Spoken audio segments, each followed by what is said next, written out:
Good evening. My name is William Knoll, and I'm the director of the Schoenberg Institute for Manuscript Studies. Steve Weitzman, the director of the Katz Center for Advanced Judaic Studies, could not be here in person tonight, but we both welcome you to what is for Sims and for Katz a special evening. Each year, Sims and Katz join forces to host a fellowship that pairs a prominent scholar in any field of Jewish studies with a manuscript in one of our collections. Our goal is to bring distinguished scholars to the Penn libraries to research the university's rich holdings in Judaic manuscript material. One of the responsibilities of the fellow is to share their discoveries and expertise at a public lecture sponsored by the Jewish Studies program at Penn, which is why we're here tonight. And it is now my pleasure to welcome to the podium Professor Catherine Hellerstein, Ruth Meltzer Director of the Jewish Studies program. Professor Hellerstein. Thank you, Will, and it's really a pleasure to be here representing the Jewish Studies program at Penn. And I guess I just want to say it's an honor and a pleasure every year to co-sponsor the Sims Katz Scholar. And I'm particularly happy to welcome Elisabeth Hollender, whom Arthur Kiron will introduce momentarily. But she's an old friend and a good friend from the Katz Center before it was a Katz Center. And I'm fascinated to hear about her new and immediate work. So, Arthur Kiron, Director.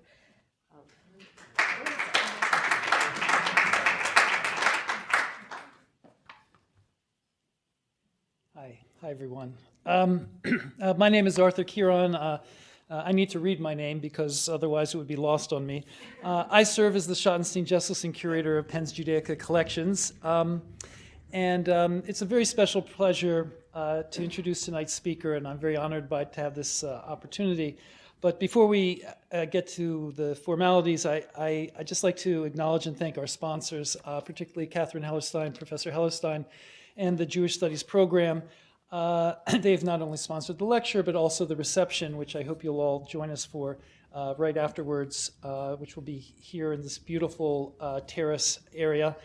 I also want to acknowledge my boss, the one that gives me health insurance every year, Dr. William Knoll, who is the director of the Kislak Center and the director also of the Schoenberg Institute for Manuscript Studies, or which puts the Sims in Sims Katz, the Schoenberg Institute. I also want to acknowledge Professor Steve Weitzman, the Ella Derevov Director of the Herbert D. Katz Center for Advanced Judaic Studies. And also I want to point out that the Katz Center, part of the way we're able to have this event is through the funding of the Katz Center's David Ruderman Distinguished Lectureship Fund, which also supports the program. As Will mentioned, the Sims Katz annual partnership makes it possible for us to bring to Penn each year a distinguished scholar to study a Hebrew manuscript in our collection. Among the things she does while she's here is to produce an online course, or MOOC, which you'll be able to view online. And she, of course, delivers this public lecture. This partnership, and this I really want to emphasize, was the brainchild of Dr. Lynn Ransom, the curator at Sims of the Schoenberg database. It was carried out in real brilliant partnership with Professor Natalie Dorman, who's the Associate Director of the Katz Center. And those two are really the driving forces behind this program. I don't see her here, but I think since there's a reception, Alita Arthurs must be around here somewhere, and she's the one that organizes all of the arrangements, coordinates the catering and things like that for tonight's event. So I'd like to acknowledge her, but I also would like to acknowledge the staff, the extraordinary staffs at the Katz Center, at the Kislak Center, and at the Jewish Studies program, who are always behind the scenes but make the front look so beautiful for all of us. Tonight's speaker, Elisabeth Hollender, Professor Elisabeth Hollender, is a professor of Jewish Studies at forgive my umlaut here, Goethe University in Frankfurt, an expert on medieval Ashkenazic poetry and poetics. She published Piyut Commentary in Medieval Ashkenaz in 2008, and frankly and truly is the world's foremost authority on the subject of commentaries on medieval Ashkenazic Piyut. She recently stepped down from serving as the Dean of Faculty of Linguistics, Cultural Studies, and Art at Goethe University.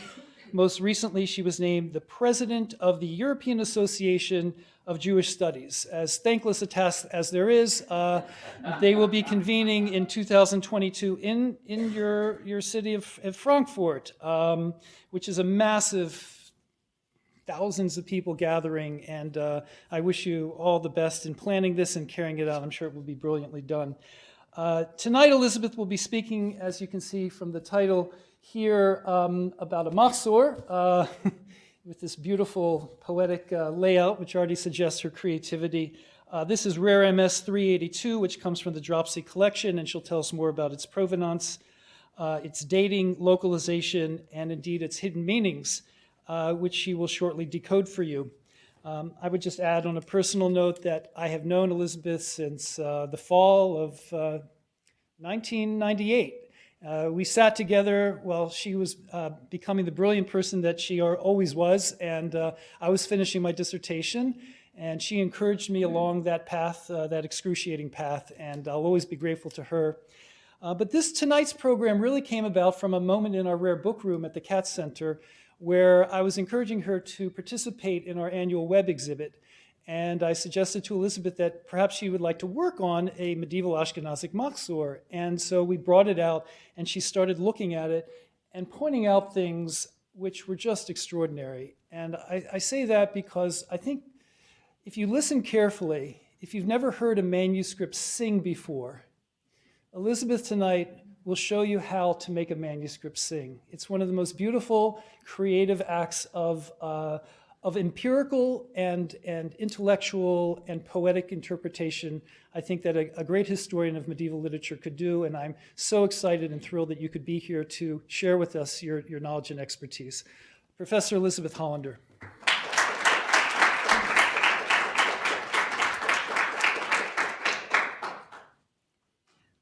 Thank you very much. Thank you to all these who made this possible. Starting with Lynn Ransom, whose invitation was such a wonderful opportunity for me to start being a researcher again after administrational duty.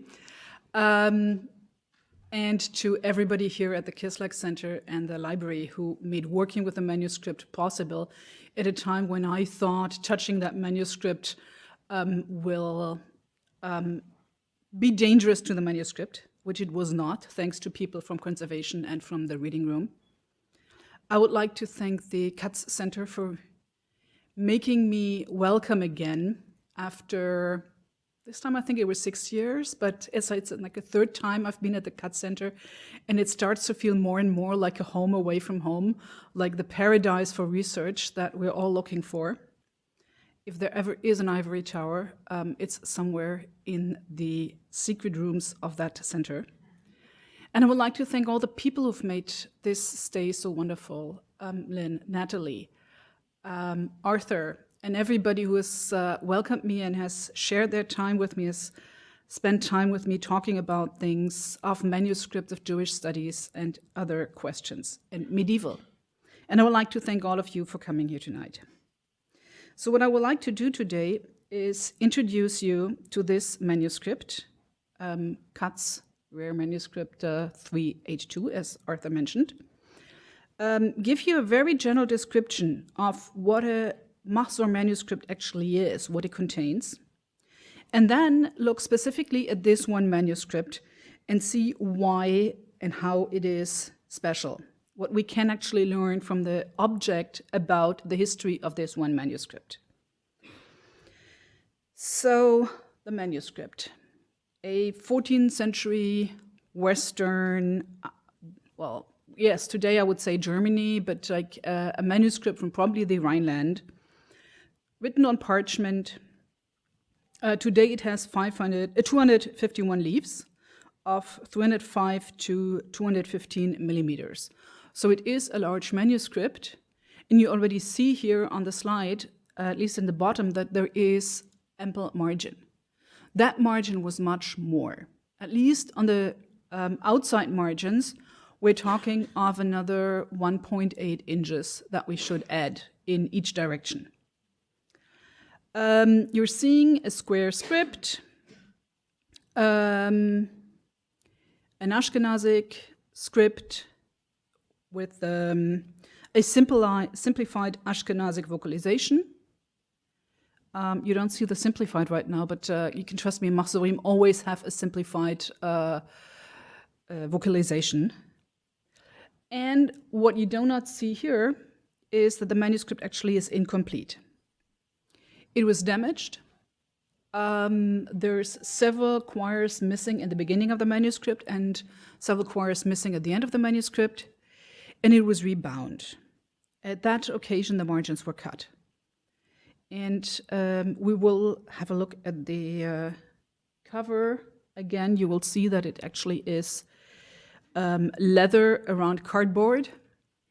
So we're not talking about a medieval binding, because cardboard of that quality that's used here, we're talking about 17th century, maybe even 18th century.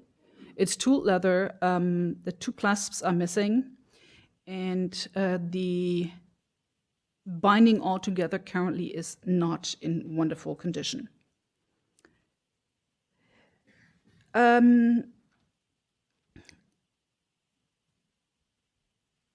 Talking about what a Mahzor actually contains. A Mahzor like that is comparatively simple in its layout. The scribe used black ink, almost only black ink. I will show you the few examples of red ink later. But he was an experienced scribe.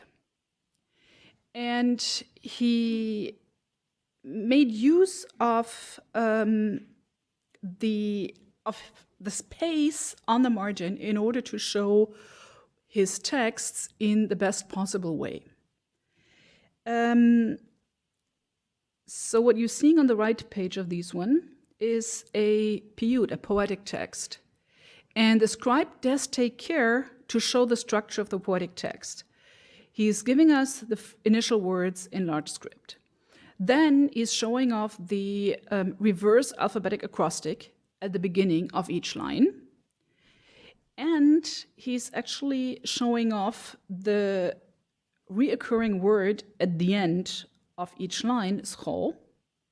But in a normal other piyut, he would show off the rhyme. Hebrew poetry is the oldest poetry that we know of that's constantly using rhyme, long before the Greek or the Latin really liked that. Partly that is due because Hebrew and meter is a rather recent story, whereas rhyme actually comes in the late 6th, early 7th century, and from then on stays with liturgical poetry. And this scribe here actually is careful to make us see that. He also includes in the Mahzor several prayer texts, and that's what you're seeing on the right-hand side. And that's simply why I chose this open side, because we have both together. Medieval Mahzorim don't usually contain a lot of prayers. Now, a Jewish service, especially for the holidays, consists of a lot of prayers, and then some poetic embellishments of these prayers, the so-called piyutim. Piyut being a Hebraized version of the Greek poesis. And the basic idea for writing down texts was that there is no necessity to copy the prayer texts into the volume that is used by the precentor in the synagogue.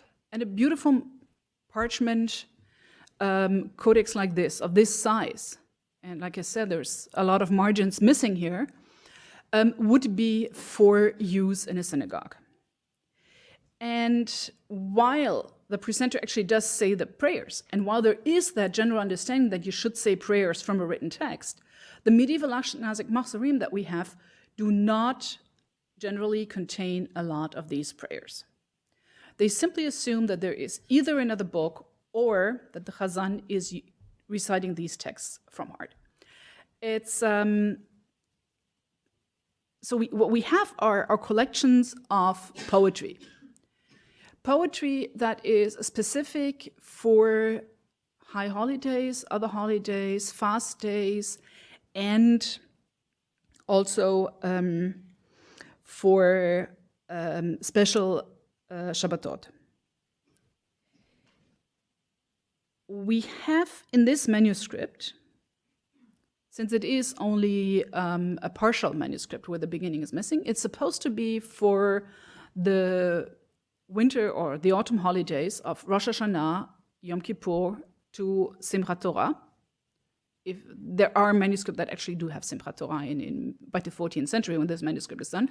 Earlier manuscripts would not have it as a special holiday. But what we have by now is like from the middle of Musaf on the first day of Rosh Hashanah until the middle of Musaf on Shemini Atzeret. So we know what poets were supposed to be said in those days, and we know that the scribe of this manuscript actually stuck to the normal collection of piyutim for these days. And he interspersed them with some prayers. He made sure that you actually do see on the page what is a prayer and what is a piyut. I mean, like, even if you don't know and have not seen a lot of manuscripts, you see that we're actually talking about two different types of texts, and that the right side is more of a prose text. Again, with initials, with the attempt to have a block, a written block, a visually beautiful page. And then on the other side, we have poetry. And poetry is the largest part of service. The other thing that I should say before looking really at this manuscript is that Ashkenazic Mahzorim don't do repetitions. Not until the very, very late 14th or maybe 15th century. Texts are copied once, and if you need a text at another time, it will have a note telling you, like, this was written on another day. Or it will simply assume that you know where to find that text. So if every service is ending, or at every interruption in the service there is a Kaddish, there will be simply the word Kaddish, and then you will know that you recite Kaddish here. But this and the manuscripts will also do that with prayers specific for holidays. So if on both days of Rosh Hashanah you're saying the same prayers, they will be written only once in the manuscript. And with a manuscript like this, it's a beautiful manuscript, but heavy. Leafing through it is kind of an interesting experience. And think of the Chazan to go back and forth during service, really sees that these volumes were very much used and didn't have a lot of chance to stay untouched. And we have all kinds of traces of use in this manuscript, and we'll look at some of those. I said that this manuscript was probably from the Rhineland. What we can clearly say that it is a Western Ashkenazic rite. The difference between what is now known as Minhag Ashkenaz on the one hand and Minhag, let's say, Polin, Bohem, Morav, areas like that, on the other hand, is already existent in 13th century manuscripts. It is mainly a difference in piyutim that were selected. And so this is the Ziluk in Musaf for the second day of Rosh Hashanah, what you're seeing here on the left-hand side. And if that was an Eastern Ashkenazic manuscript, you would see here a text that everybody who's ever been into Rosh Hashanah in a synagogue knows, Unetane Tokev, the most famous of all piyutim, which exists in the manuscript, but only on the first day of Rosh Hashanah, not on the second day of Rosh Hashanah. So that clearly shows that it is a Western manuscript, and we have a lot of other examples. By the 13th century, actually, Eastern Ashkenaz becomes more and more important. So having Western Ashkenazic manuscripts from that area, from that time, that are not specific to Mainz and maybe Worms, where we do know the rite very, very well, makes this a text that's worthwhile to study in the question of localization and of local habit. And because of the use of the manuscript, we can actually look into the history of the manuscript and find out more.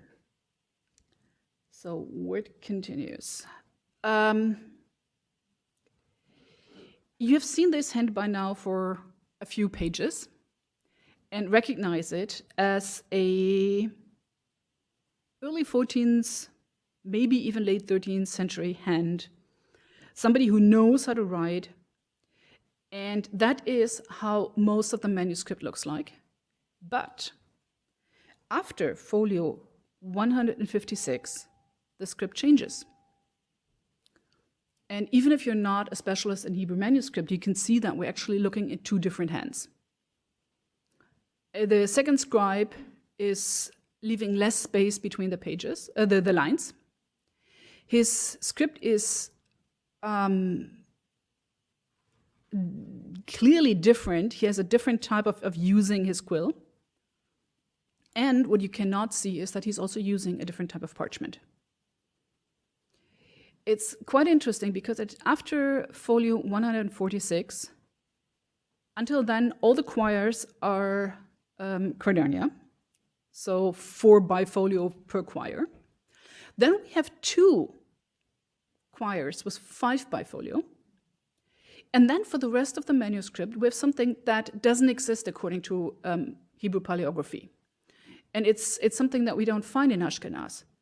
Quires of 2 bifolio only. And the first ones of them are really, like, they look like somebody is scratching together whatever they can get hold of.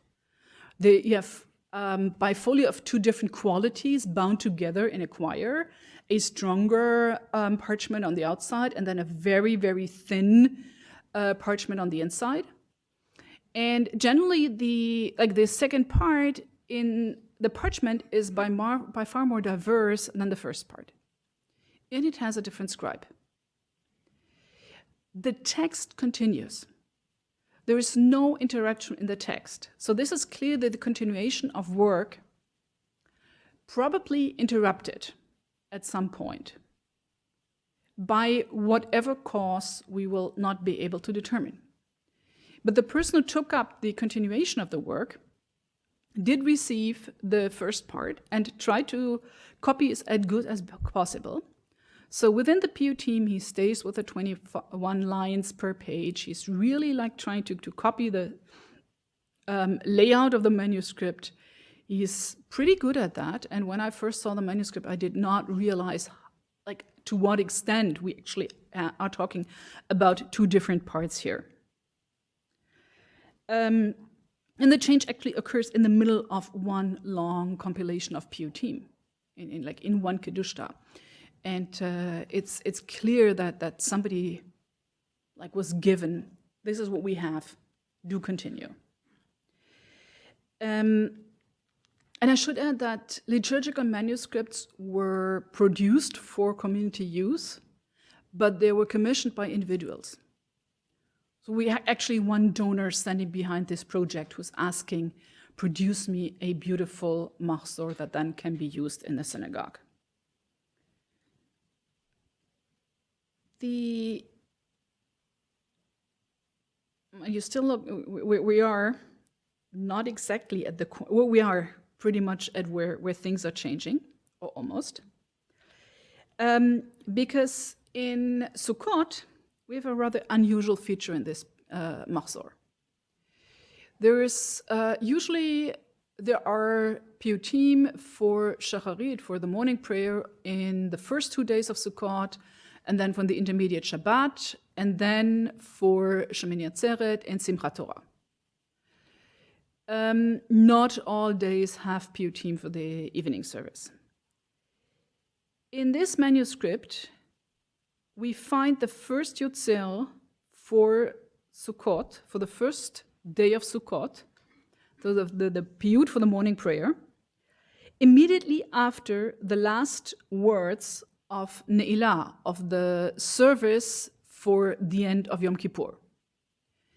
And that service is like spilling onto like a little bit onto that page, which a scribe would not want to have, because they like to introduce a holiday or just even one day on a new page. But he did not leave the whole page empty. We're talking only about 2.5 lines, after all. So he left some space. One could imagine this initial word being surrounded by a panel, like turned into a beautiful opening for a holiday. But it actually is the wrong text. This is the text for the second day of Sukkot. What we should be seeing here is what we have then, a few pages later. The text already written by the second hand.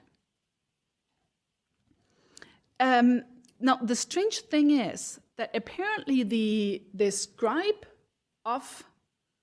who was doing the second scribe seemed to have received a copy of this first of this text that is now positioned as the first text and inserted it somewhere in the manuscript, and then had to add the text that was supposed to be on the first day for the second day.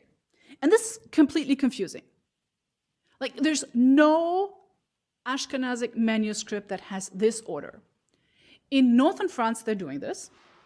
But this manuscript is so clearly not a northern French manuscript, but an Ashkenazic manuscript, that one of the users actually decided that this could not be the way it is. So he added, if the first day of Sukkot is on Shabbat, someone says this Yotzir. Like, giving reason why the text of the first day was standing after the text of the second day, and still making it a possible text for the first day.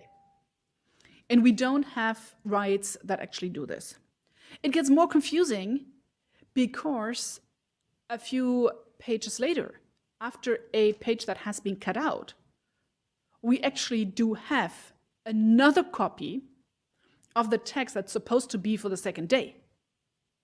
So we have the original order, first Achtir, then Ermitz, but we have that other text like copied in front of it. And that confused people to the point where they simply had to decide that the rite is a different one, and that you're only saying Achtir on days when the first day of Sukkot is a Shabbat, creating a local minhag that clearly must have confused other peoples. And this is only one of a lot of marginal notes, and we will look at others later. But you also see that the scribes, both of the scribes, liked to do initial words for Piyutim. This is how you normally introduce a new text. And the more prominent, that is like the beginning of a service, the beginning of a holiday, the more decorated they usually are. So our scribe, and this one is the first one, really liked to do black and white, but decorated his letters. And they're very typical for Ashkenazic texts of the 14th century. We have similar things like that. What you also see on the top image is that as normal, parchment was not perfect, and that the parchment, while still being wet, was sewn in the places where it had cuts in order to make for the size of the parchment. And I promised you would see red, so there are some red decorations, and they're only by the second scribe. The first scribe did not use any other ink but black. Both scribes did something that we rarely see in initial words. They focused on the vowels. We get the vowel signs in initial words when they're not very much decorated, in other manuscripts as well. But if you're looking to the right side, Chemini, this guy actually uses the red to focus on the vowels and to make them part of his decoration of the initial word.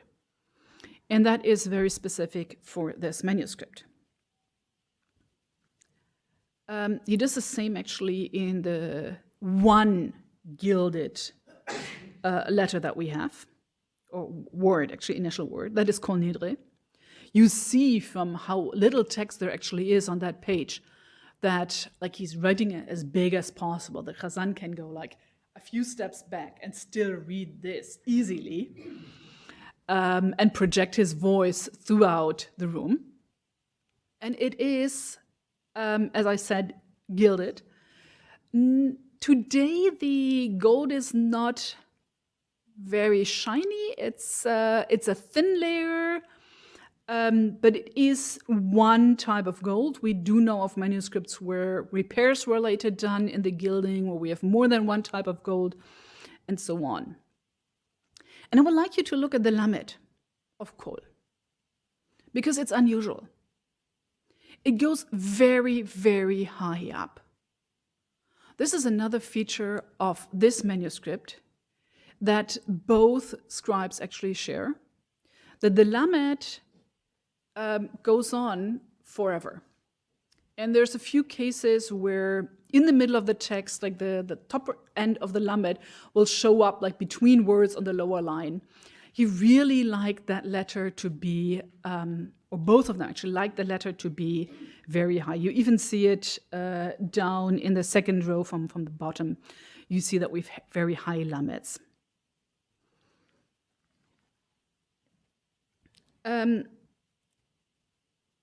So there's one, in the first part, there is one gilded, one panel actually left of an initial word. This is for the beginning of the second day of Sukkot. So the beginning of the first poem on the second day of Sukkot, Melech Amon, a poem by Shimon bar Yitzchak, who's lived in Mainz around the beginning of the 11th century. And again, you see that he did write into the text the vowels here, the Melech, but you also have the Rafeh sign on top of it. And I have to say, this is the first manuscript that I ever saw that is doing a Rafeh in an initial word. He's clearly in love with playing with the vowels. And it has, again, the typical long lamed. You're seeing the lamed actually going out of the panel, which would not do in other manuscripts. This is the most decorated page that we have in the manuscript.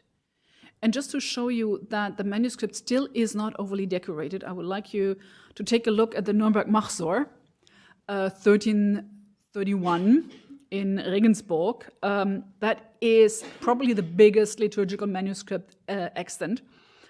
And apart from the fact that that they don't produce these long lameds there, that is how decorated a manuscript can be if you're spending all the time and money available on a manuscript.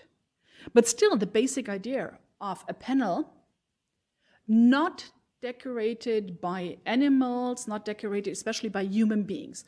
We have a lot of Mahzorim from the 14th century that depict, especially like along the Piyutim of Rosh Hashanah and Yom Kippur, people. The Chazan or whatever. We have images of Avraham where he is mentioned and so on. This manuscript, like the Nuremberg Mahzor, does not do that. So we have, in the 14th century, we have a few communities that actually decide that depicting humans is not done in liturgy. It is a fight that's starting somewhere in the 13th century, but really becomes like clear-cut in these 14th century manuscripts. So I spoke a lot about marginal notes, and I want to show you some in order to talk about the history of this manuscript. Because once it was written as a rather normal Mahzor for Rosh Hashanah, Yom Kippur, and Sukkot, with that little quirk of the two parts, it became a manuscript that was used. And then people do what they do when they have a written text in front of them. They scribble. First thing that I would like to show you are these marginal notes And the two top ones are actually in the copy of Unetane Tokev. The scribe of the notes says Sefer Acher, another book, and then provides a variant reading of the piyut. Now, the really strange thing here is that the vocalization in the piyut is so wrong. We're having that passage where it says, like, who will. And the forms that are being corrected are in the manuscript, in the causative, in the hifil. Mi yashkid, mi yarim, which doesn't work for the text. Like, it's like, the translations will be like, who will enjoy harmony, who will enjoy quiet, who will be elated, but not in a causative, like who will produce quiet. It doesn't work. So the correction changes it into a passive, but not into the vocalization that we know from all other manuscripts, not into the vocalization that you will find today in a printed book. But he says, Yushkat, Yuram, who will be lifted up. It's like a really strange occurrence of somebody who knows the consonants are correct, but his Hebrew is clearly not good enough, and he doesn't have access to enough copies of the text to find the correct vocalization. And the same guy in another manuscript finds a variant that in another piyut, where instead of Elyonim, he has Eretz, which is another variant that doesn't exist in other manuscript because it's clearly wrong. We need a plural at that point. We need the rhyme of the plural. But he doesn't like Elyonim, which is there used for the heavens. So he's using Eretz, which is another word for heaven, but a much more poetic word. We have other hands as well, and they do other things. So here we have in a piyut that's interspersed with biblical verses, we get somebody to add the verse that the first scribe left out. So instead of having 2 verses, the first scribe only gave 1, which is introduced by Kakatuv. And then the later hand adds V'ne'emar and gives the second verse. So we're to where the critical text today is and where most manuscripts are. So this guy apparently has better sources than the other. And then we get people who decide that they need to correct the right in saying when a certain text is being said. So it says, B'Shabbat Omrim. This is again a piyut by Shimon Bar Yitzchak, where with first 7 kadosh stanzas, and then the stanzas which are being said in between. And so on the right hand, he says, on Shabbat, one says this piyut on the first day. Like on the first day, if the first day of Rosh Hashanah is a Shabbat, this text is being said. And in the last one of them, which actually refers to the Tekiyah, to the sounding of the shofar, he says, like, if that is on a Shabbat, one doesn't say it, this stanza, because you don't refer to Tekiyah on a day when you don't do it. And then we have that other remark on the left side of this. We says, like, if Rosh Hashanah happens on a Shabbat, and the second day one says this and one says this, and there's he's giving a whole explanation of how it's done. But when the manuscript was rebound, the binder didn't really care about the commentary and cut it in half. So I can tell you that what he's saying is that these stanzas here that all end on Kadosh are being actually recited after blocks of 3 other stanzas each. That is what he's trying to tell us, but since we only get like half of the lines, it's pretty hard to reconstruct an exact text. In other cases, the binder was much more careful to preserve the manuscript. So he like cut out the text, the part of the margin that's preserved where he wants to keep the text, and it's folded in. And if you're leafing through that manuscript, there are so many pages that actually have like these foldouts. It's like a children's book where like, what's next? And the same scribe who wrote that actually added to the right-hand side of that piyut, Einam rimze. One does not say this. So he's basically substituting one text for another. He says, we don't do this anymore. We do the other one. And then he carefully writes down the other one. And if you're really looking here at this last column, basically, he needs to use abbreviations for the refrain. Every last segment of a stanza or verse or line here actually is the same, and he doesn't write it out every time. He simply assumes that who has read it one time is able to repeat it. That is the way that he can fit the whole piyut onto the margin here. We do have sources from the 14th, 15th century that explain to us what the rites in the Rhineland are supposed to be. And the most important of those is Mahzor, whose minhagim were copied or written down by Salman of Zangoa.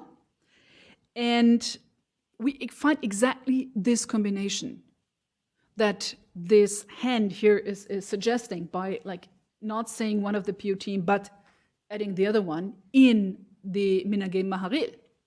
So somebody is sitting down and adopting the manuscript to another rite. And we have lots of these einam rim, where we don't say this, we don't say that. And we have a few occasions where other texts are being brought in. Let's look at a few other occurrences of marginal notes. The first one I actually chose because you have, like, within a few centimeters of each other, two different hands. And one of them is saying, we don't say that, and the other one is actually bringing in a correction to the text that the other one says, like, we don't use that.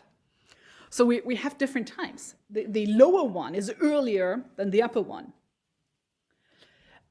We get a lot of notes by the hand that you're seeing on the right side, who is really substituting liturgical text, bringing in new liturgical texts that are not in the manuscript. He is the one who really has Sefer Mahzor in front of him, or like something that fits that tradition, and goes through the whole manuscript. We find his notes every other page or something like that, adding something, changing something. He really, when it comes to prayer, when it comes to not the piyutim itself, he doesn't interfere in the text. He simply says, we don't say that. But he's adding prayers all over the place and making this a normal, late Western Ashkenazic Mahzor. And we even get, like you're seeing on the left side, somebody who's read the text very carefully and found that a few lines are missing in a poem, and he adds those. The probably strangest type of marginal notes are three that look very much like this one, in a very, very late hand, in an ink that has lightened so much because not enough carbon was added to the ink. Normally, prayer books in Ashkenaz are copied in an ink that's with added carbon in order to keep the text black. Because there's too many sacred texts in there, you cannot have the ink disappear and the text disappear. So you hardly find manuscripts, liturgical manuscript, in this like bleached out brownish ink. But this guy, rather late, wrote the beginning prayer for Mincha on Yom Kippur onto the margin. And I should say that by that time the margin was cut. He's clearly sticking to what is left of the page. So he's pretty late, and the original medieval scribe would never have done anything like that.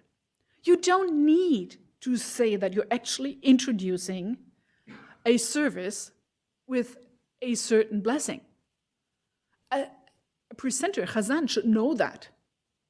So the original page that was following after that certainly did not have anything like that. It's starting with a piyut. Also because medieval manuscripts actually never have psuke de zimra or any kinds of other introductions. So like a morning service would not begin with a lot of psalms. We have that in manuscript that we call Siddur, but not in manuscript that have the prayers and the piyutim for high holidays.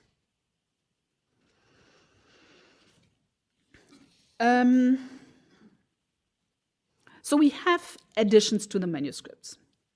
We also have cases where intervention in the manuscript went into the other direction.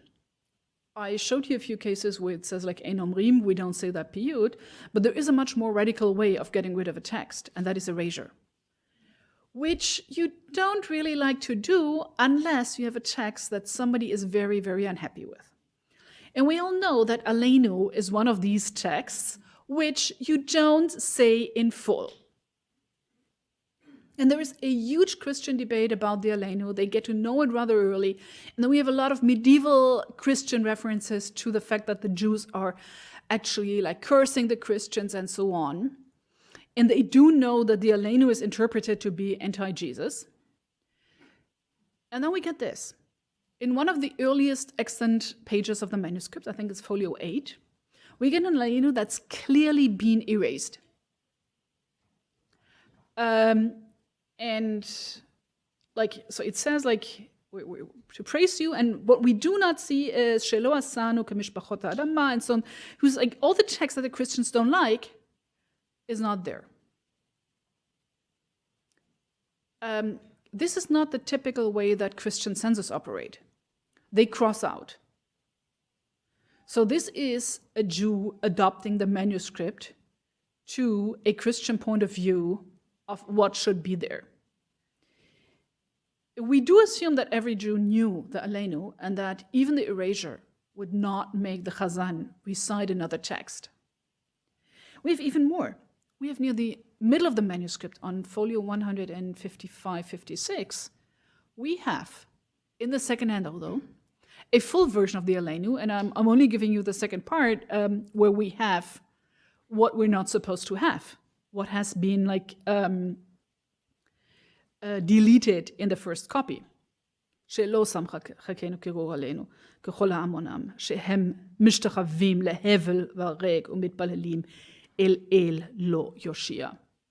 So the manuscript has the text, and I'm still debating myself if that says that the deletion actually took place before the two halves, before the second half was produced. Or if it simply says, like somebody went through the manuscript and decided that the Christian will not really bother. If it's gone in one place, they'll be happy. They're not going to search for the Aleinu in another place. But censure can be more radical. And as I said, we don't have marks of a Christian censor, but we have something else where a text has been changed rather brutally. We have 2 pages that were cut. They're cut in the middle of the Rehitim for Yom Kippur in a place where actually when you're looking at it from the rector side, this is a poem that's praising God as the king of Israel and his great and how wonderful he is. And actually, somebody who liked that text wrote the continuation of what was cut here to the margin of the next page. So you don't have to like turn the page. You can continue to read these 3 stanzas that are clearly missing here from the margin. And again, the guy who cut the margins didn't really care. Why was that cut? Because on the back side, we have a piyut that's introduced, Ubechen Melech HaGoyim, which is another quote from the same biblical verse that introduces all these retim. And it is a rather nasty anti-Christian piece that includes accusing the Christians of serving idols, and says that Jesus is the son of a whore, and it says that the Christians actually bow to a stinking carcass and things like that. So it clearly is a text inspired by Toldot Yeshe traditions, polemic traditions. It actually is from a poem, Paitane, from the 17th century Byzantium. And somebody decided that that text should not be in the manuscript. So he cut not only that little piece that you're seeing from that page, but also the full next folio. And there's another period going on the next page that simply goes like everything else on that page. And the same then happens on a few pages further on, where the addition actually happens like on the same page that was cut.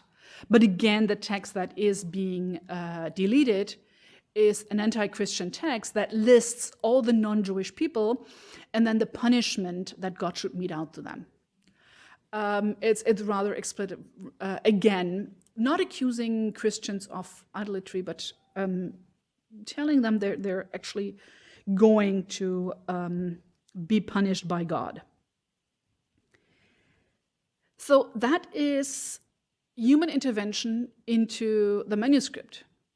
But there is another type of damage that we see to the manuscript.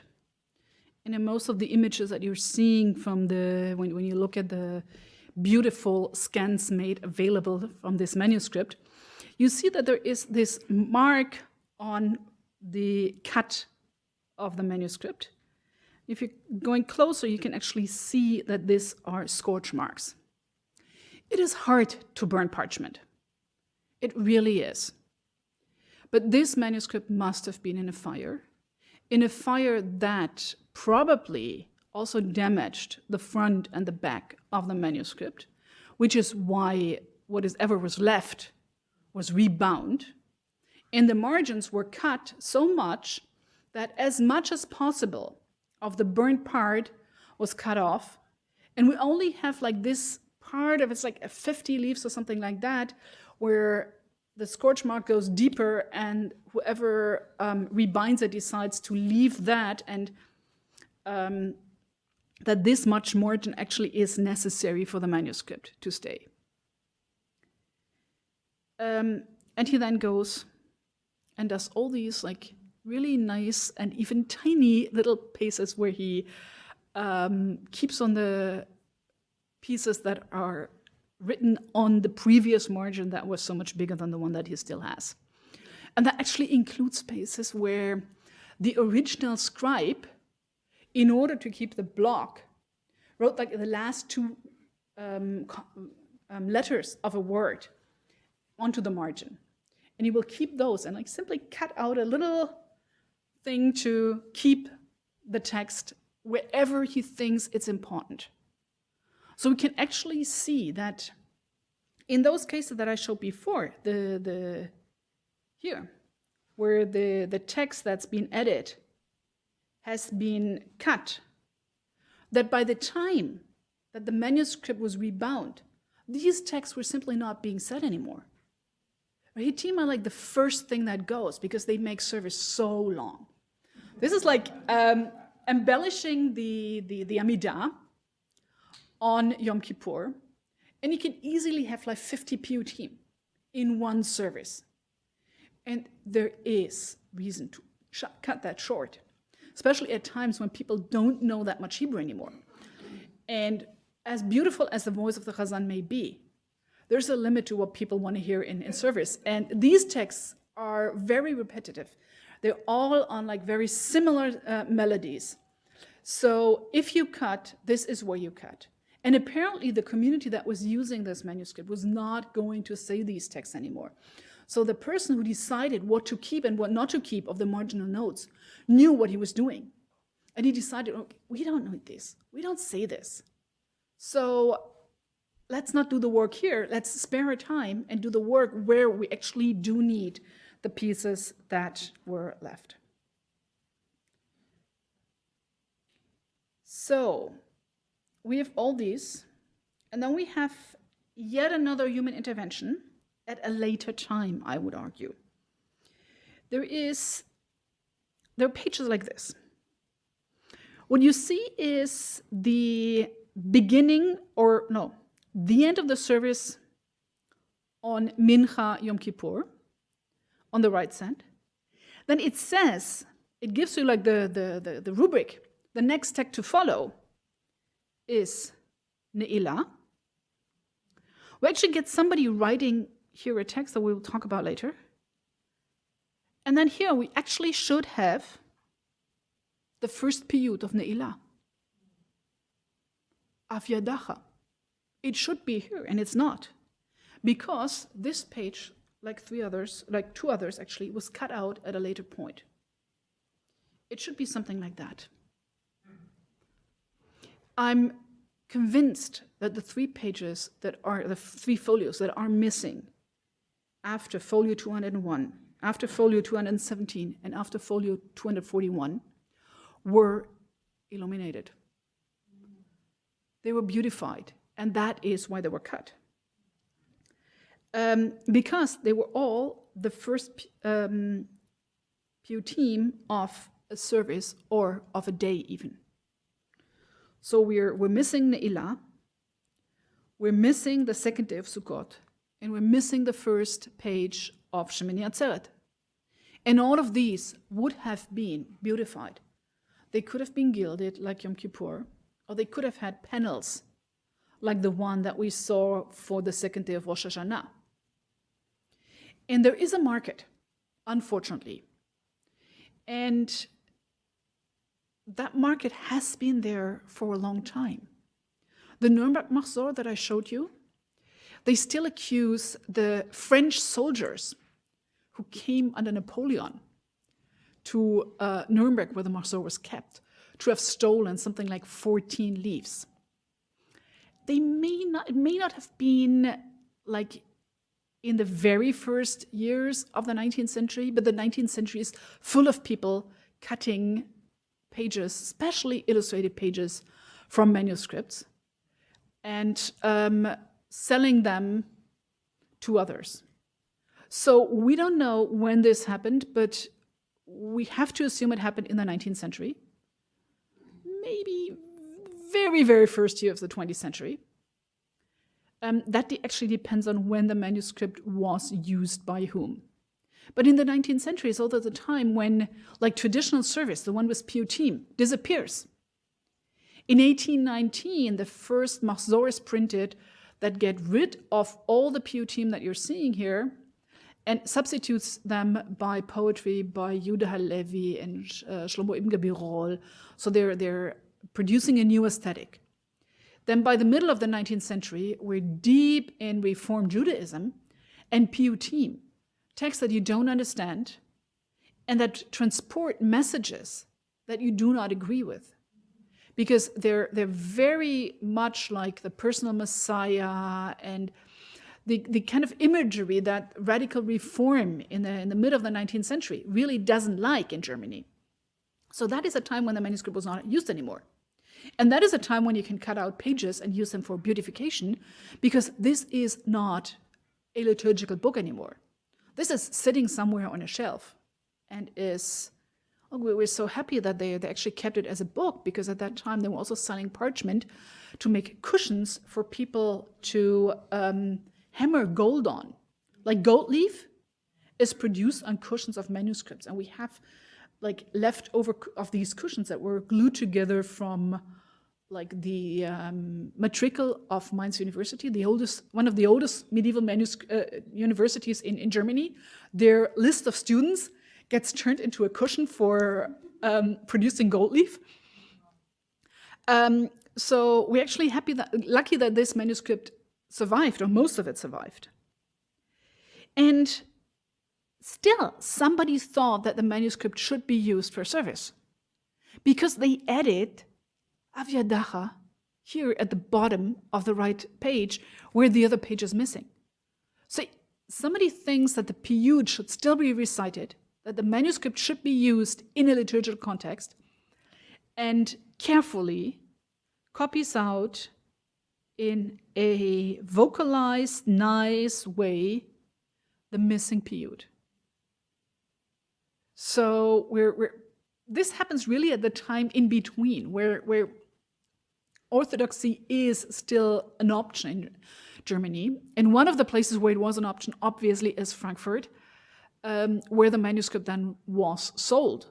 Because the person who sold it to the US was Dr. Felix Kaufmann, owner of both the Kaufmann publisher and Lehrmann publisher, who did publish all these very, very important liturgical books, but also the Jewish Encyclopedia. It's not clear when he sold the manuscript, but at some point the manuscript must have been like in Frankfurt and in a place like that. And that is like the area where we do have Reform and Orthodox communities next to each other in one city. Ever since 1878 is actually officially allowed by German law, but the Frankfurt Orthodox community walked out of the Reform community before that and set up a sub-branch of a community, not being allowed to do a community. So somewhere around that time, like the probably last damage was done to that manuscript. There's also one thing that I want to show you that really, really gets me. It's really the last page that I'm going to show you. I said that the other pages that were taken were illuminated, illustrated, something. Here, you may see that there is kind of a shadow around the initial word. And if I'm enlarging it, you will see that it was actually cut out, and a patch of parchment, and it really is parchment, was put in. And here, that margin shows that we actually did have a panel, probably colored or whatever, decorated, with this initial word of the period for the middle Sabbath of Sukkot. And somebody took that out and took care to put in something that looks like the original, and with very, very similar decorations to these 3 dots here in some of the letters that you've seen before. And he took care to also add the backside. So it is theft, taking out an illustration from a manuscript. But is it forgery to put in a parchment that gives us the same text? We can also see here that he really tried to have almost the same size of the letters.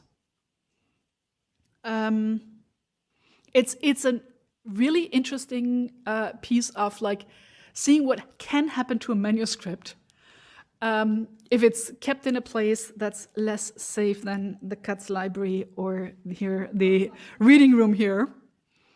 And with that, we're going to close that Mahzor. Thank you.